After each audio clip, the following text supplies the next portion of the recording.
Hi all, it's Ben and Pam. Hi.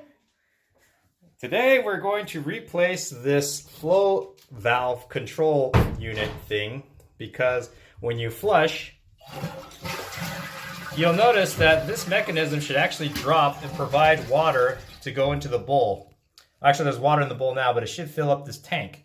So what happened is this mechanism right here has a tendency to wear out. So if you were actually just to flick it, then you'll notice that it's starting to fill up again, which is good. And then, you know, as soon as enough water comes up, the float will come up. But as you can see, if I let my hand go, it stays in the upright position, so there's no water flowing. So this unit is old, and it happens to every toilet after a while. So we're gonna replace that with a new one that we got a 3-pack from Home Depot because, well, we replace these quite frequently. So here we go. Okay, first you gotta turn off the water. Turn off the main supply line, as Pam's doing there. Let's just double check that I did. Let's flip this up again. Oh no, I did not. Sorry, wrong way. Oh yeah, so it's actually clockwise that you have to turn this water off. Clockwise. There you go. And then flush to empty.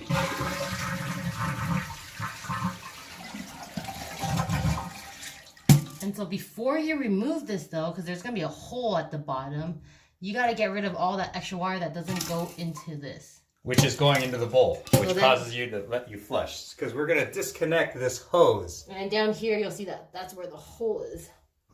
If you don't, all that water will flush out that hole onto your floor.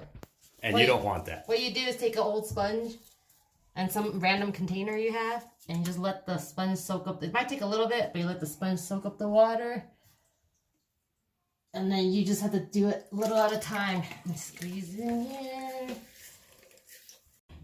Alright, so Pam has soaked up most of the water, pretty much all of it. We're going to pull this piece off, and then we're going to disconnect the hose down here.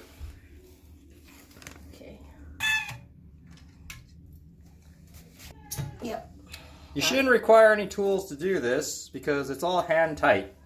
And yeah, you're not supposed to do anything with tools, because if you tighten too much, you don't want to crack the porcelain. You don't want to crack the porcelain or break those plastic, I guess, tube flange nuts. I'm not really sure what they're called. So make sure you have turned off the main shutoff, if I didn't mention that before. There you go. And there's still water in here, so you gotta be careful. 2 hands. There we go. 2 hands, twist it clockwise. And then this thing loosens up on top. So this one I'm taking off is what tightens this down. And the other one was the actual water hose. So this part is just gonna...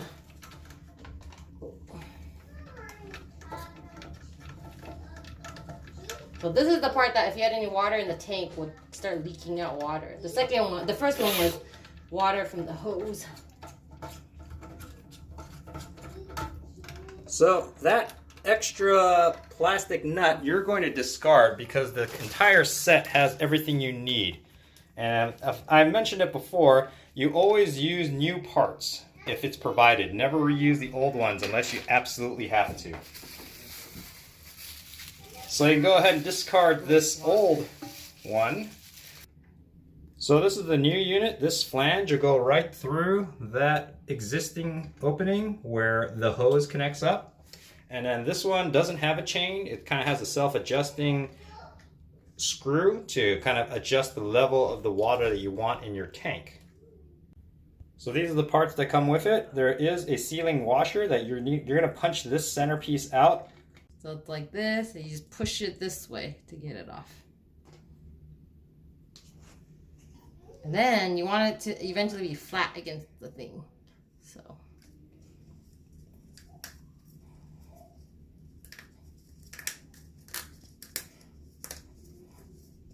Okay, make sure it's all the way down. All right. Okay, now before you just go ahead and drop it in and attach this screw on, you're gonna have to adjust the height of this Flowmaster toilet fill valve. Because eventually you can put it down to try it out. And per the instructions, they want you pretty much kind of in line with the handle. So we're just gonna take a quick check. The handle's right here. I think that's... The handle's right there. We could probably go a little bit higher, about maybe an inch to maybe 3/4 of an inch. Let's try that. That's not bad. Okay. You want it above this. Okay. They give you a tube. Yes, and you're supposed to attach it to the side. So I usually attach it before I put it in because it's harder to do it later. So you want to get it completely closed off there. And then you get this part that will clip onto here and fill that water in. You want to clip it on outside so the water will shoot in there. And then hold on. Sometimes you have to see the length of this because you have to see, put this on first.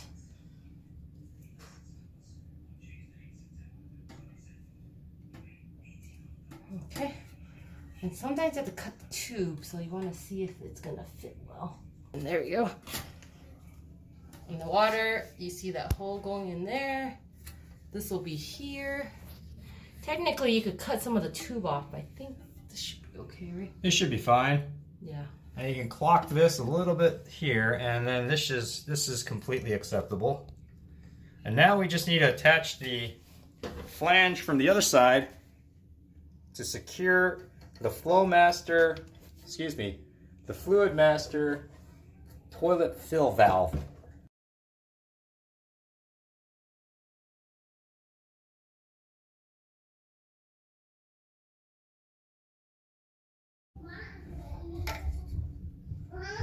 Okay. Okay, pretty tight. This part all looks good. Right. All right, then we just attached the hose, the main line, to our Fluidmaster toilet fill valve.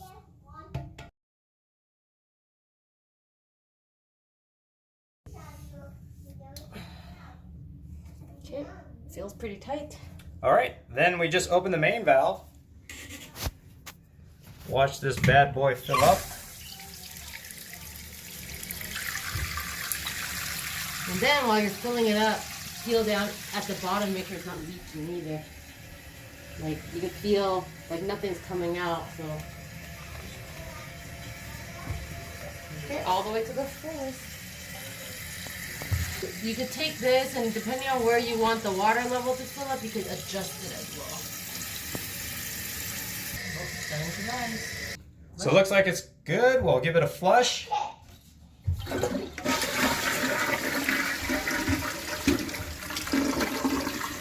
Fills up again, and you can always add more water or less water to your tank by adjusting this, which changes the level the float is kind of adjusted to, so it depends on how much water you want in your tank.